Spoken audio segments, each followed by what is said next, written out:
Antonio Carreu explicou agora resumidamente, consciente e conscientemente, creo que fixe unha síntese maravillosa. Este caderno está editado por Sermos Galiza. Sermos Galiza ten xa 6 aniños de vida. Sacamos este semanario, o semanario Sermos Galiza, sacamos tamén o diario en línea, que xa, como ben dixo, pode accederse en sermosgaliza.gal. E despois de, bueno, editar unha serie de diversas publicacións escritas, tamén digitais, este ano que remata, comezamos a edición destes cadernos monográficos. Este é o número 1, Rebeldía Galega contra a Injustiza, onde se analizan varios conflitos dos cales se fala aquí, porque claro, non vou a profundizar nada niso. E tamén sacamos un sobre María Victoria Moreno e agora estamos preparando un sobre 1968, que non é exactamente como iso é sobre os movimentos universitarios, o maio do 68, senón é un poquinho o revivir da conciencia galega no ano 68. Trátanse temas precisamente referidos aos labregos, o encoro de Castrelo de Miño, todo o tema de Fenosa, loita que houve daquela, o tema de voces ceiles, o que é a recuperación do idioma galego en actividades públicas e non mesmo reivindicativas. Trátase un artigo de tema efectivamente universitario. Tamén, desde o punto de vista da teoloxía, aquí Cabo Freire fai outro artigo sobre a partir do Concilio Vaticano II de como a Igrexa, ou mellor dito, hai un pequeno sector da Igrexa galega que intenta galeguizar ou iniciar uns tímidos debates para ver se era posible que ocupara ou que tivera un papel distinto que tivo ante daquela.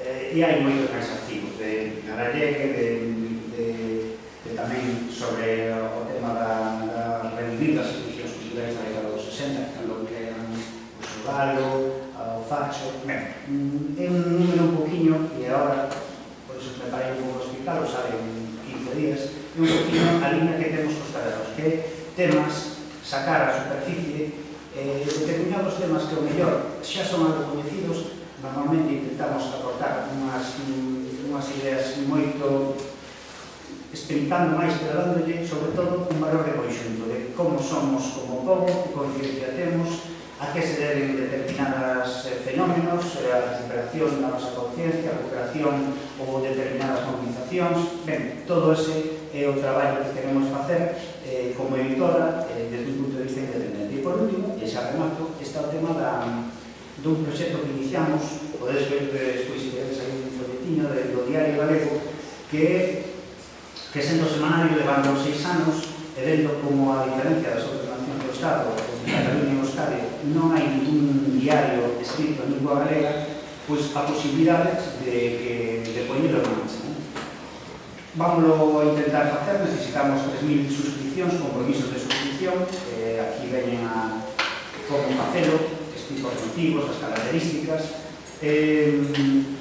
Si conseguimos iso, é posible. Empezaremos seguramente dun xeito modesto, como se empezan normalmente todos os proxectos, que editando 5 días sobre 7, para ter a característica de diario que pide a legislación, 5 sobre 7, como a prensa económica. Son, 258 edicións sobre 365 días do ano. E a partir de aí, intentar precisamente moita información que hai sobre Galiza, darlle un novo enfoque aos problemas económicos, aos problemas sociais, aquí despuxéronse, os problemas lingüísticos, a cultura e as enerxías moi potentes e moi positivas que hai tamén na sociedade galega, e dalas a conocer sin ningún tipo de ataduras, que é unha información tamén, creemos que un poquinho máis libre. Para iso precisamos precisamente das suscripcións, porque a prensa galega está moi determinada por as líneas de axuda da Xunta de Galiza que determinan o seu funcionamento e a súa liña editorial de unha maneira escandalosa. Por eso nos queremos apoiar na xente e por eso lanzamos esta campaña. Anímos a ler, a preguntar, non hoxe, a mellor, pero si calquera dúbida que teñades aí teléfonos, correos electrónicos, por suposto, a faceros así.